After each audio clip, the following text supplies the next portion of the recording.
She is an amazing bundle of energy. She loves to be singing or performing. She has always been very outgoing. From the time she could start to talk, she would see random strangers and just ask me, can I go meet that person? It's fun to watch her because when she's around, people light up. She was playing tag when her cardiac arrest happened.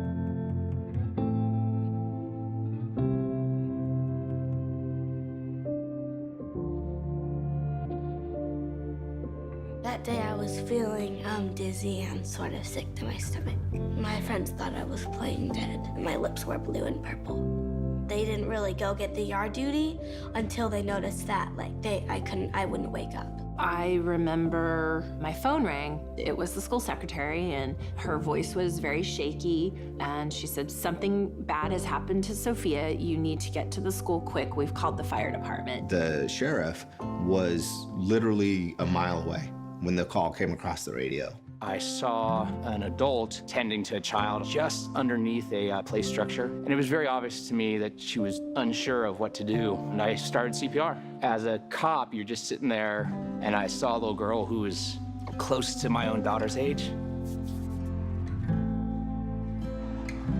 I could see a bunch of first responders around Sophia, and she was laying in the wood chips. It just felt like someone had pulled out my insides or something. It just felt awful.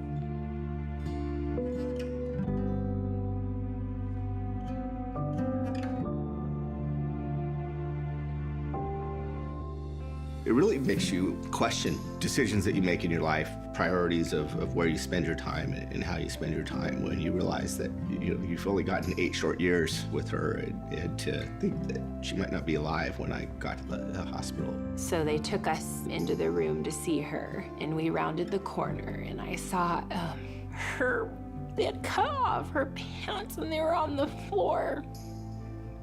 So I grabbed him and I put him in my purse. I don't know why I did that, but...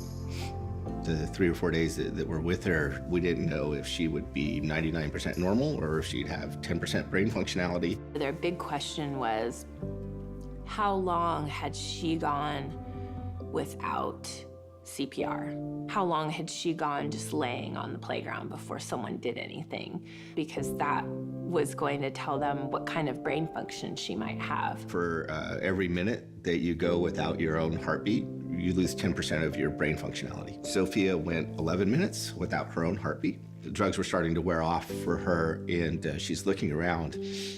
I asked her something that only she and I would know. She gave me the answer. And I looked at the nurse, said, she's there. They didn't know if she would be able to have any of her memory back or anything like that. And she just answered my question. I just said, that's my girl. When I was in the hospital, I didn't know where I was or what happened. They were making all of these cards and all of these banners. Some people were praying for me to come back. There's a lot of things that could have been done that would have helped even more. Would she have ever needed to be in a coma? Had she have had immediate CPR, also had an AED available to her immediately because her school also didn't have AEDs on campus. I can't remember what I used to remember because I didn't get oxygen to my brain. Well, I'm upset that I can't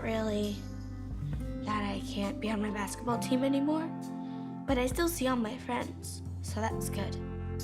It's been really difficult to go somewhere with her and watch the other kids run around and play and have her go, I can't do that. The medic, who thankfully had enough training to know I should put these defibrillator pads on her and I should check her heart and see if that's working. It's all determined and figured out and researched by the American Heart Association. And we would not have her here today were it not for all of the research that the American Heart Association does.